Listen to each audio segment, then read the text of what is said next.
ნებისმიერ დაავადებას ადამიანისთვის ზიანი მოაქვს. მას ყოველთვის სპეციალური მკურნალობის მეთოდი სჭირდება იმისთვის, რომ ორგანიზმის ბალანსი აღდგეს. ერთადერთი სენი, რომელიც დადებითად მოქმედებს ჩვენზე, სიყვარულია. სიყვარული ავადმყოფობად, ხოლო შეყვარებულები ავადმყოფებად ოფიციალურად რამდენიმე წლის წინ გამოცხადდა. სიყვარული დაავადებაა, რომელსაც უნდა უმკურნალოთ, ისევე როგორც სხვა დაავადებებს. ზოგიერთი მედია საშუალების ცნობით, სწორედ 100-ია ნათქვამი ჯანდაცვის მსოფლიო ორგანიზაციის დასკვნაში. დაავადებათა სიაში სიყვარულს თავისი ნომერიც მიანიჭეს. F63.9. სიყვარულს საერთო სიმპტომატიკა ახასიათებს. აკვიატებული ფიქრები, უძილობა, უეცარი გაღვიძება, ხასიათის ცვალებადობა და სხვა. საინტერესო ის გახლავთ, რომ ამ ცნობების მიხედვით სიყვარული ისეთი დაავადებების გვერდით მოხვდა, როგორიც არის ალკოჰოლიზმი, ნარკომანია, კლეპტომანია და სხვა მანიები.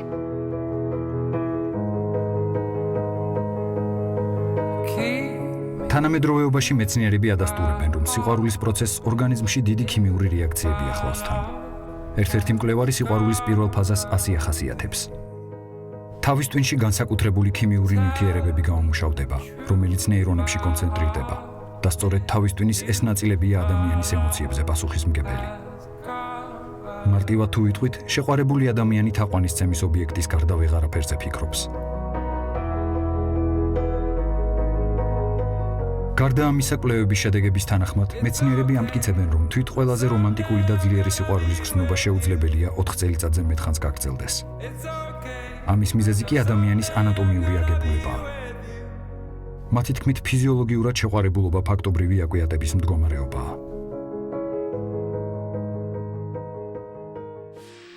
ამერიკელი ბიოლოგი ჰელენ ფიშერი დაინტერესდა ამ თეორიით და გამოკვლევად ჩაატარა.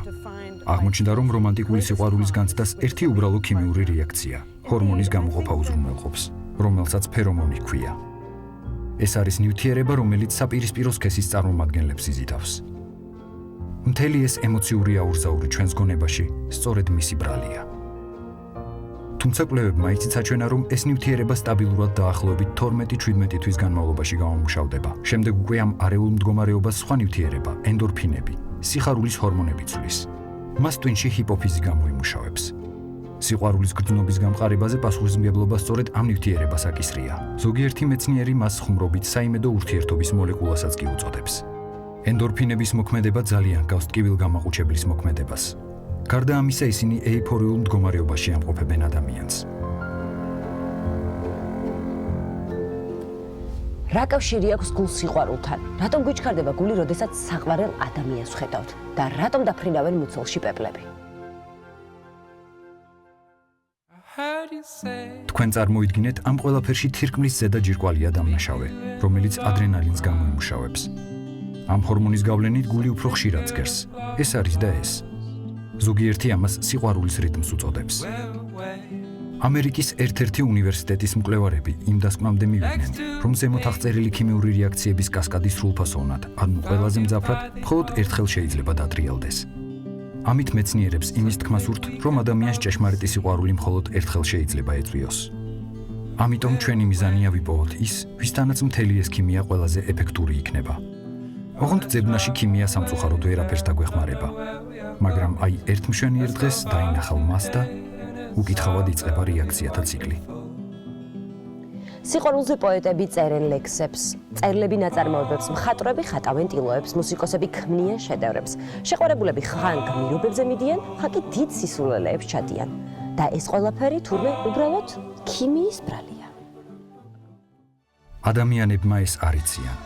ან როდესაც შეყვარებულები ვართ, ვის აინტერესებს ამ დროს რა ტიპის რეაქციები მიმდინარეობს ჩვენს ტვინში. რაც არ უნდა მეცნიერულად შევხედოთ და აუხსნათ სიყვარული. ფაქტია, რომ ეს ჰორმონალური აფეთქება ორგანიზმში კონკრეტული ადამიანის დამსახურებაა, რომელიც უძვირფასესია ჩვენთვის.